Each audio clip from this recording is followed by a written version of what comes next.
Halo semuanya, selamat datang kembali di Movie Break Universe. Video yang dirilis oleh Marvel, Celebrate the Universe, menunjukkan film-film Marvel yang akan dirilis untuk fase 4 dari kelanjutan Marvel Cinematic Universe. Tidak hanya film, melainkan juga banyak seri Marvel yang sudah dipastikan akan dirilis tahun ini.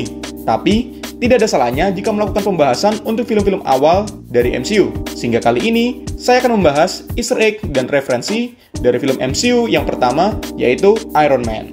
Dalam adegan presentasi terkait prestasi yang diraih oleh Tony Stark saat dia masih kecil, terdapat foto dirinya bersama Bill Gates muda, dan dikatakan bahwa Tony Stark membuat sirkuit board pertamanya di umur 4 tahun. Tony Stark lahir di tahun 1970, sementara Bill Gates membangun Microsoft di tahun 1975. Jadi di universe MCU, Tony Stark memiliki andil dalam mendirikan Microsoft. Kemudian, di dalam salah satu cover majalah, terdapat pertanyaan terkait arc reaktor buatan Howard Stark, menunjukkan Howard Stark berusaha selama bertahun-tahun untuk menyempurnakan reaktor tersebut, tapi tidak berhasil, dan akhirnya menyerahkan kepada anaknya. Sehingga di Iron Man 2, Tony Stark pun berhasil menyempurnakannya berdasarkan catatan milik ayahnya terkait Tesseract untuk dijadikan sumber energi terbarukan dan menjadi tenaga baru untuk armornya sebagaimana di Iron Man 2. Kemudian ada foto menunjukkan Tony Stark sedang merancang robot asisten miliknya bernama Dummy, yang akhirnya di film ini menyelamatkan nyawanya.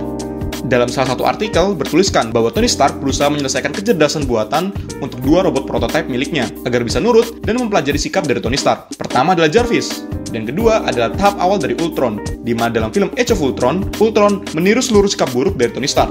Tony Stark memiliki asisten AI bernama Jarvis, yang dimana nama tersebut diambil berdasarkan nama pelayan dari Howard Stark yang muncul di series Agent Carter dan di film Avengers Endgame. Dalam komik, Jarvis termasuk dalam Avengers di bagian kebersihan. Kemudian, dalam berita kematian Howard Stark, bertuliskan tanggal 17 Desember 1991. Itu karena dalam Captain America Civil War, kematian Howard dan Maria Stark adalah pada tanggal 16 Desember 1991. Kemudian musik di adegan ini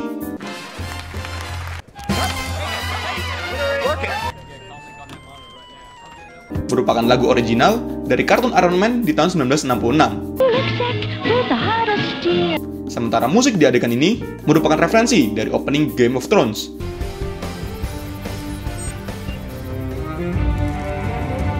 Karena kedua film tersebut memiliki komposer yang sama, yaitu Ramin Djawadi.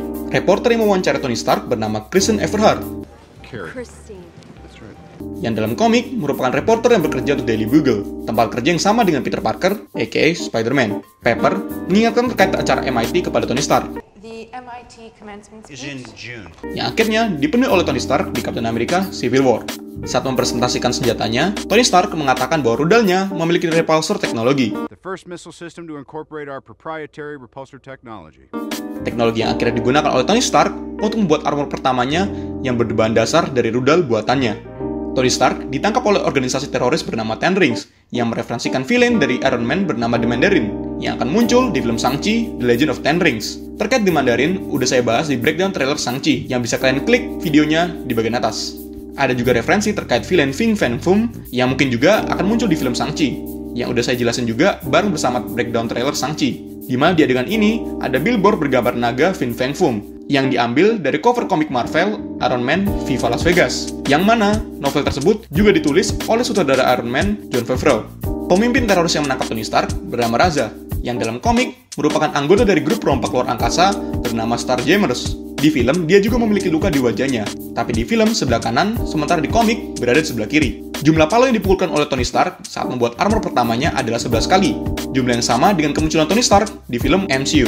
Jensen merupakan karakter dalam komik yang pertama kali muncul di komik Iron Man Tales of Suspense nomor 39, di mana dia memiliki anak bernama Antonia Jensen yang menjadi superhero di komik USA Avengers.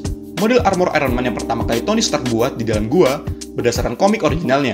Dan dalam komputer, armor Mark III milik Tony Stark ditunjukkan berwarna kuning, sebelum akhirnya dicat ulang oleh Jarvis, yang juga merupakan referensi armor Iron Man di dalam komik. Saat Tony Stark kembali ke Amerika, dia membeli sebuah burger keju. Dalam wawancaranya oleh majalah Empire, Robert Downey Jr. mengatakan bahwa ia berterima kasih kepada Burger King yang membantunya untuk menghilangkan rasa kecanduannya akan narkoba di tahun 2003. Ia mengatakan bahwa saat itu, ia memakan sebuah burger, tapi rasanya sangat tidak enak di mulutnya, membuat ia kemudian memikirkan hal buruk dari narkoba terhadapnya dan akibatnya membuat karirnya hancur, sehingga akhirnya ia membuang semua narkobanya ke lautan dan memutuskan untuk berhenti. Sama halnya dengan film Iron Man. di mana Tony Stark memakan burger untuk menghapuskan kebiasaan buruknya di masa lalu. Saat Obadiah dan Tony Stark berbicara di dekat arc reactor, terlihat tangki bertuliskan palladium hexafluoride, yang merupakan bahan bakar dari arc reactor dan armor milik Tony Stark, yang akhirnya juga meracuni tubuh Tony Stark di Iron Man 2. Kemudian Obadiah mengatakan, yang merupakan referensi nama villain di komik dan di film ini. Dalam adegan ini, Obadiah memainkan piano menggunakan lagu dari karya komposer di abad 18 bernama Antonio Salieri, di mana dalam catatan sejarah dikatakan ia sangat iri dengan Amadeus Mozart, tapi Mozart selalu menganggap Salieri sebagai teman, mereferensikan hubungan Tony dengan Obadiah. Saat melakukan tes penerbangan rekor ketinggian dipegang oleh pesawat Blackbird, yang dimana dalam komik, pesawat Blackbird merupakan referensi dari pesawat X-Men. Saat terbang keluar dari garasi, terlihat Iron Man menabrak sebuah tembok yang sebenarnya sudah mendapatkan peringatan dari Jarvis sebelum Tony menabrak tembok tersebut. Dalam adegan ini, Tony Stark memberikan janji palsu kepada agen Coulson terkait rapat dengan S.H.I.E.L.D. agar Tony dapat menyingkirkan agen Coulson dan segera menemui Pepper. Tapi berkat janji palsunya dengan agen Coulson, pada agen S.H.I.E.L.D. mampu melindungi Pepper dari Obadiah Stane. Dalam adegan ini, terlihat dalam slow motion, tenaga dari arc reactor mengalir ke repulsor di bagian tangan dari armor Iron Man. Tony Stark memutuskan untuk melawan teroris dengan armornya setelah mendengar bahwa desa Gulmira diserang oleh Ten Rings, yang merupakan desa dari Yinsen. I'm from a small town called Gulmira. Kode pilot yang mengejar Tony Stark adalah Whiplash. Whiplash 1, what is it? Merupakan referensi musuh Iron Man di komik dan di film Iron Man 2. Dalam adegan ini, Rhodey menggunakan sebuah cincin, yang mana cincin tersebut bernama MIT Class Ring, atau julukan lainnya adalah Brass Red, yang merupakan cincin yang dimiliki oleh lulusan MIT. Jadi Rhodey dan Tony saling kenal karena mereka satu alma mater. Saat Iron Man melepaskan armornya, terdapat prototipe dari perisai Captain America di belakangnya, yang kemudian perisai tersebut akhirnya kembali muncul di film Iron Man 2. Dalam adegan ini, terlihat Obadiah Stane seperti bermain catur seorang diri, di mana hal tersebut mereferensikan anggota dari The Chessmen, yang dalam komik, The Chessmen merupakan kelompok villain yang disewa oleh Obadiah untuk membunuh Tony Stark. Saat Pepper mengakses laptop dari Obadiah terkait pengiriman senjata ilegal, salah satu kapal bertuliskan MSC Lebowski, yang merupakan referensi dari film Big Lebowski, yang diperankan juga oleh Jeff Bridges. Dan kalimat ini, I'm the dude. terdapat di barcode pengiriman senjata tersebut. By the way, film Big Lebowski bagus, kalian harus nonton. Kemudian terdapat logo Roxxon Corporation di adegan pertarungan Iron Man melawan Ironmonger, di mana hal tersebut merupakan referensi dari komik sebagai perusahaan yang bergerak dalam industri ilegal yang dipegang oleh Dario Eger, aka Minotaur. Pertempuran terakhir antara Iron Man dengan Ironmonger mereferensikan pertarungan mereka dalam komik Iron Man nomor 200. Yang membedakan adalah Obadiah dalam komik akhirnya memutuskan untuk bunuh diri, sementara dalam film, Obadiah mati karena terkena ledakan reaktor. Dalam koran yang dibaca oleh Tony Stark di bagian akhir film, menunjukkan foto dirinya dalam armor Iron Man. Yang sebenarnya, foto tersebut diambil dari screenshot sebuah video yang dilakukan oleh fans saat syuting Iron Man sedang berlangsung. Di closing credit film Iron Man, terdapat gambar sketsa dari armor War Machine, yang akhirnya muncul di Iron Man 2 sebagai armor yang digunakan oleh Rhodey. Dalam post-credit scene film ini menunjukkan Samuel L. Jackson sebagai Nick Fury. Sebenarnya, dalam deleted scene dari Iron Man, Nick Fury mereferensikan banyak superhero, termasuk Hulk, X-Men, dan Spider-Man. As if gamma accidents, radioactive bug bites, and assorted mutants weren't enough. Namun, karena kesepakatan hanya berhasil dilakukan oleh Universal Studio, yang saat itu memegang lisensi dari Hulk, akhirnya adegan tersebut dihapus. Adegan cameo Samuel L. Jackson sangatlah rahasia. Saking rahasianya, pengambilan adegan ini dilakukan dengan lokasi syuting tertutup dan mobil yang bawa Samuel L. Jackson kacanya digelapkan.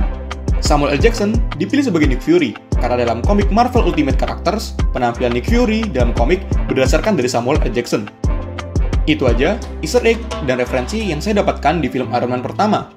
Jika kalian suka dengan konten ini, kalian bisa like dan subscribe channel ini. Jika ada referensi yang terlewat, kalian bisa tulis di kolom komentar. Follow juga sosial media channel ini agar tidak melewatkan konten menarik lainnya. See you on the next video.